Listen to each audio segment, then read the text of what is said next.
आपण पाहत आहात नाशिक खबर न्यूज, जनतेचे हक्काचे व्यासपीठ। खरं तर पॉइंट ऑफ इन्फॉर्मेशन मध्ये हा विषय होता, पण साधर्म असल्यामुळे हा विषय मी इकडे घेतोय।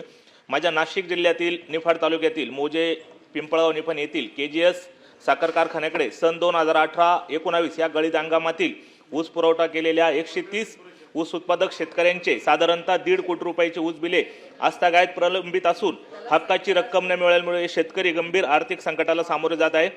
दरम्यान राष्ट्रीय साखर लवादाने आदेश केल्यानुसार 2025 मध्ये ग्रॅन्युअल्स कंपनी लासलगाव यांनी हा कारखाना विकत घेतलेला आहे सभापती महोदय।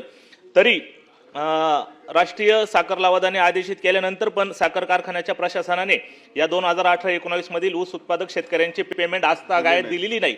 मी सहकार मंत्र्यांना आपल्या मार्फत विचारू इच्छितो की आपण सदर साखर कारखान्याला साखर आयुक्तांमार्फत काही आदेश देणार का?